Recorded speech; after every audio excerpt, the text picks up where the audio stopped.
Glamorgan's chances of reaching the last 8 of this season's Natwest T20 Blast were not helped as they went down to a 7-wicket defeat with 2 overs to spare against the high-flying Essex Eagles in Cardiff, but results elsewhere were kind to the Welshmen, who still have a real chance of reaching the knockout stages. James Foster won the toss and inserted, and Glamorgan made their usual good start through Jacques Rudolph and Jim Allenby. However, having said that, the boundaries didn't come as thick and fast as they have done for much of this season. That meant that only 43 runs came off the 6 overs of power play, even without the loss of a wicket, as this pair opened up with a stand of 53 in the first 8.5 overs of the match. The runs were coming at around a run a ball, something deemed as quite conservative these days.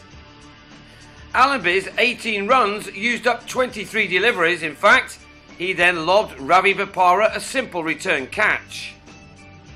That dismissal showed just how difficult it was to play shots on this pitch.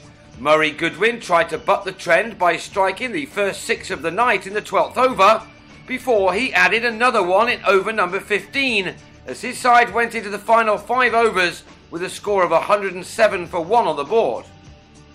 With 9 wickets in hand, Goodwin had the opportunity to play a shot off every ball he faced, and he took on Bopara, smashing him for 3 successive 4s as the run rate began to lift towards the end of the Glamorgan innings. The problem was that the boundaries were generally not frequent enough, with just 13 4s being struck in the entire innings.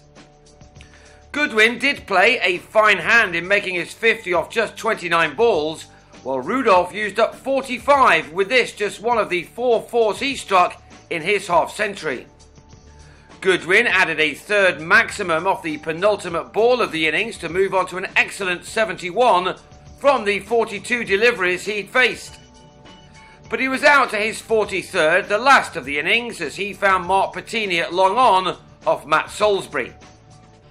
So, with Rudolph batting through the innings for his 60 runs, Glamorgan ended on 157 for 2, and that was soon put into perspective by the Essex openers, who blasted their way to 73 off the first 5.5 overs of their reply. Jesse Ryder took 15 runs off the 2nd over, including that 6 off Michael Hogan, and he then never looked back as he quickly put his side into a winning position. The Eagles have been just about unstoppable in this season's Blast competition, and they appear to have the right man for every occasion, especially at the top of the order.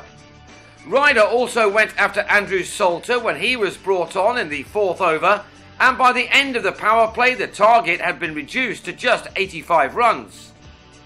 Patini had fallen by then, a clubbed shot off Allenby landing in the hands of Rudolph, as the opener departed for a 14-ball 28.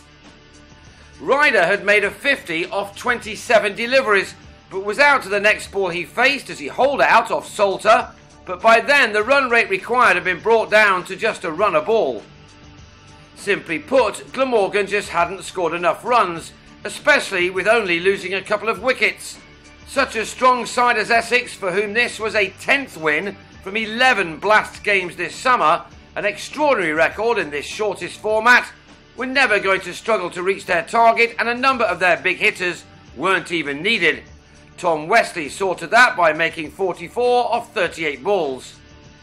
His innings ended with just 5 runs needed as he was taken on the boundary's edge by Stuart Walters off Allenby.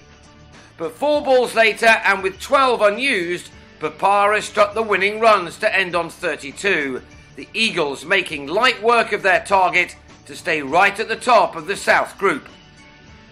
They won this contest by 7 wickets, but all is by no means lost for Glamorgan, with Somerset losing heavily to Kent. A victory over Gloucestershire at the Swalex Stadium next Friday will be enough to take the Welshmen into the knockout stages of this competition, albeit with an away tie in the quarters. Next Friday then is a night not to be missed.